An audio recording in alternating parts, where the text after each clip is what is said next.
Kamusta na nga po mga master at sa ngayon ay atin ang ipagpapatuloy na gisahin ang Chapter 23 at 24 sa manhwa series ng Ranker's Return, kaya't atin na nga pong agarang umpisahan. Naging sunod-sunod pa nga ang mga naging panalo nitong si Yunwoo sa mga isinasagawa niyang duelo, hanggang sa naabot niya ang ikasyam na pong tagumpay. Do'y masisilayang nag-pop up ang isang mensahe mula sa system na nagsasaad ng mayroong nais magkaloob sa binata ng 10,000 gold coins kung siya ay mananalo pa ng 10 beses. Pagkaraan noon ay muli na ngang lumabas ang susunod niyang makakaharap at labis nga itong naguluhan buwat ng kanyang masilayan ang tila babaliw na pagmumukha nitong ating pangunahing tauhan na tanging bukang bibig ay ang bariyang maaari niyang kitain. Naging tuloy-tuloy pa nga ang tagumpay ni Yunwoo sa pakikipaglaban at literal na ginawang motibasyon ang perang naghihintay para sa kanya. Madali nga lamang niyang naipanalo ang 9 na beses at mababakas ang kasiyahan na malapit niya nang makuha ang 10,000 gold coins. Ilang saglit pa nga ang lumipas at lumitaw na rin ang ika-100 at panghuling karakter na kanyang makakalaban. Agad nga niyang napuna ang kakaibang armor set nitong tinataglay na Malakobra na bahagya niyang ikinabahala sapagkat malamang nga daw ay nasa lagpas level 100 na ang isang ito at posibleng nagtataglay na rin ng second class. Mapanganib nga daw ang kanyang sitwasyon kung kaya't upang makasiguro ay kanyang isinamon etong si Tangi at ang kaanyuan ngang tinataglay nitong kanyang alaga ay labis na nagustuhan ng mga taga-subaybay. At ang mga ito ay agarang nagbigay ng donasyong gold coins habang etong kanyang alaga ay naguguluhan sa tila ba invisible na mga taong nagsasalita at nanonood sa kanila. Nagalit nga ito kay Yunwoo habang kasabay na ang system ay isinaad na magsisimula na ang kanilang laban. Ayaw nga sanang tumulong nitong si Tangi sa kanyang bossing kung kaya't nagsaad na lamang ito ng isang kondisyon na kaniya siyang papasanin sa kanyang batok matapos ang pakikipaglabang isasagawa, na ikinatuwa namang marinig at mabilis na napapayag etong kanyang alaga. Kaagad ngang nadagdagan ang lakas na tinataglay nitong si Yunwoo na magagamit niya sa loob ng 5 minuto at mabilis siyang nakipagpalitan ng matatalim na mga pag-atake kontra dito sa kanyang kinakaharap. Aminado nga etong binata na kung hindi dahil sa dagdag buff na ipinagkaloob ni Tangi ay malamang na natalo na siya buwat sa dihamak na mas mabilis at malalakas ang bawat pag-ataking pinapakawalan patungo dito sa ating pangunahing tauhan. Ginamit nga rin niya ang singsing na nagkakaloob ng karagdagang lakas na sadyang ikinabigla nitong kanyang kalaban at hindi nga makapaniwala sa biglaang paglakas nitong si Yunwoo. Mabilis nga siyang nagsagawa ng pag-atake sa bahaging liig nito ngunit natigilan siya noong masilayang hindi ito nagdulot ng malubhang pinsala laban sa kapal ng kalasag mayroon ang kanyang katunggali. Naguguluhan nga ito kung papaano biglang lumakas etong binata at natanong pa nga siya kung isa daw ba siyang Coliseum driver o yung individual na gumagamit ng ibang karakter upang pataasin ang level ng ibang manlalaro, kapalit ng malaking halaga ng salapi. Hindi naman ito nagustuhang marinig ng ating pangunahing tauhan at isinaad na isang araw siyang streamer na tinatawag bilang Alibos at kasabay na muling nagpatuloy sa kanyang isinasagawang pag-atake. Tensyonado na nga siya buwat sa 2 minuto na lamang ang natitira sa time limit ng buff na ipinagkaloob sa kanya ni Tangi. Gayon din ang Giant's Clutch. Kinakailangan na nga daw niyang tapusin kaagad ang kanyang pakikipaglaban habang etong kanyang katunggali ay labis na nadarama ang matinding pressure sa lakas at talim ng kanyang mga pag-atakeng pinapakawalan. Do'y lalo lamang itong nakadama ng matinding galit at nagsagawa din ng kanyang ganting atake kung saan ay inactivate nga nito ang tinatawag na Aura Sword patungo sa binata. Labis ngang nabahala etong si Yunwoo sapagkat wala na nga raw siyang anumang sapat na oras upang ito ay maiwasan pa. At isang bagay na nga lamang daw ang kanyang magagawa sa ngayon at ito ay ang kanyang ipari ang naturang pag-atake. Hindi nga ito magawang paniwalaan ng kanyang kalaban sapagkat madali lamang nabago nitong ating pangunahing tauhan ang direksyon ng kanyang pag-atake kasabay ng pagpapakawala ng isang wasiwas ng espada na tuluyang tumapos sa kanilang sagupaan. Kaagad niyang inilahad ng system ang kaniyang tagumpay, gayon din ang titulo bilang kauna-unahang manlalarong nagwagi ng 100 beses ng sunod-sunod. Magkaganoon man, sa likod nga ng kanyang tila ba astig na postura ay nagtatago nga etong kanyang kagustuhang mag-logout na sa laro buwat sa tindi ng pagod na nadarama at nais na munang matulog. Subalit nung kanyang masilayan ang 10,000 gold coins na kanyang naging pabuya ay agarang nawala ang pagod niyang nadarama na siya namang ipinagtaka ng kanyang alagang naguguluhan hinggil sa kanyang pagkilos na isinasagawa kasabay ng tuluyang pagpapaalam sa kanyang mga manonood at tinapos na ang kanyang pagla-livestream. Pagkatapos ay inilipat nga ang eksena sa apartment nitong si Yang Chan kung saan ay ating masisilayan etong si Yunwo na nakahiga sa sopa at labis ang pagod na nadarama. Aminado nga siyang hindi biro ang pagsasagawa nito, gayon din kinakailangan niyang maging maingat sa pagbibitaw ng mga salita para sa kanyang mga manonood. Ayon naman sa kanyang matalik na kaibigan ay masasanay nga din siya sa ganong mga senaryo. Pagkalipas ng 1 hanggang 2 linggo at napag-usapan na hindi ba't kumita nga siya ng malaking halaga sa naturang gawain na muling nagpalakas dito sa binata.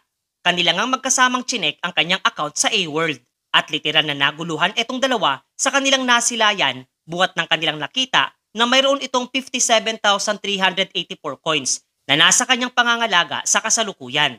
Ayon pa nga sa magkaibigan na ang isang gold coin ay katumbas ng 1,000 won, kaya't labis na nanlaki ang mga mata nila noong mapagtanto na etong si Yunwo ay mayroon ng mahigit 57 million won mga master.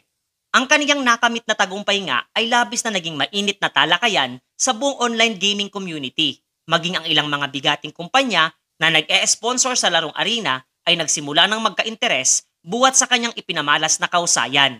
Kasabay nga noon ay ipinakita naman sa atin etong manlalarong nagngangalang Milo na tumatayong guildmaster ng Mano Guild na hindi makapaniwala buhat sa bigla ang pagdalang ng mga kumpanyang nais mag-sponsor sa kanila na ayon naman sa kanyang subordinate ay dahil nga daw ito sa ginagawang ingay ng manlalarong tinatawag na Alibos na kasalukuyang nasa level 50 pa lamang. Galit na galit nga etong si Milo sa mga nangyayari at malakas na nagbigay ng kautusan na kung hindi nga raw ito sasali sa kanilang guild ay dapat lamang itong tuluyan nilang burain sa laro.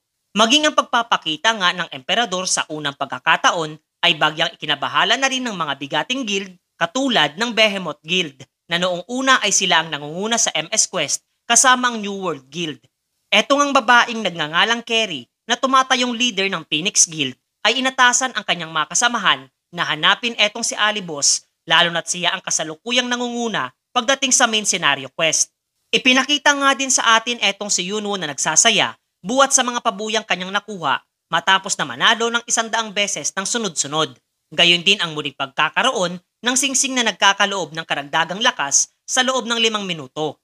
Samantalang ang kanyang kasiyahan nga ay bagyang ipinagtaka nitong si Tangi maging ang pagbibigay din ito ng napakaraming pagkain na hindi nga raw ordinaryo para sa kaniya.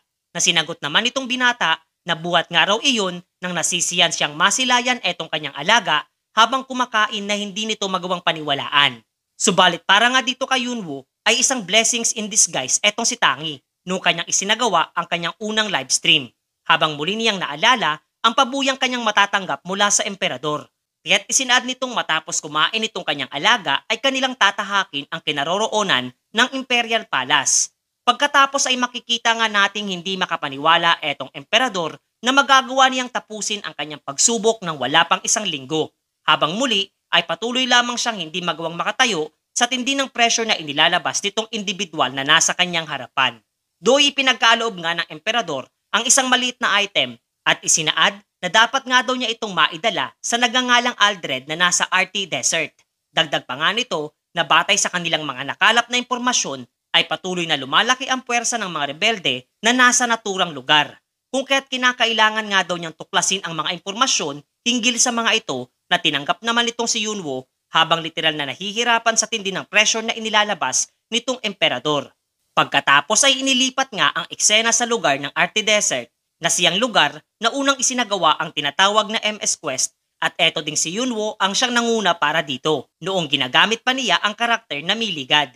Muli nga doong makikita ang isang malaking alakdan na agarang tinusta nitong si Tangi habang etong si Yunwo naman ay abala sa pagdidispatcha ng iba pang mga halimaw na naroroon.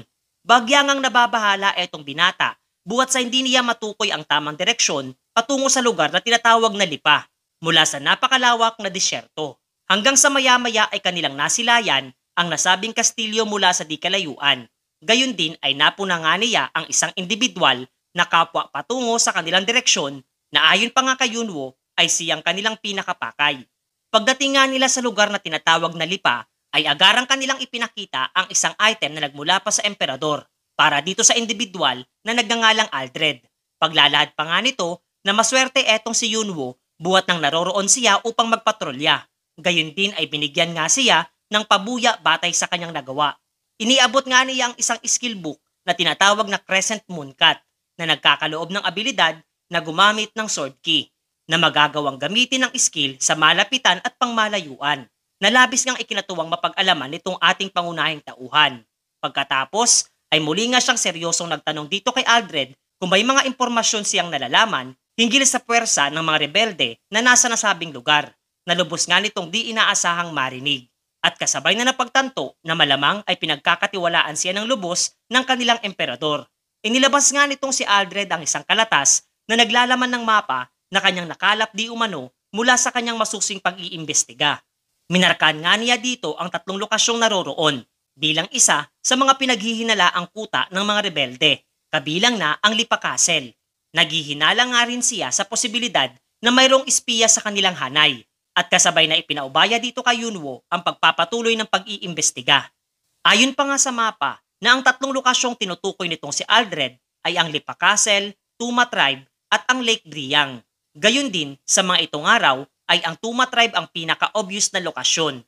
Dagdag pa nga nitong binata na ang lugar na iyon ay isang level 90 hunting ground na pinamumugaran ng mga desert scorpions at mga goblin.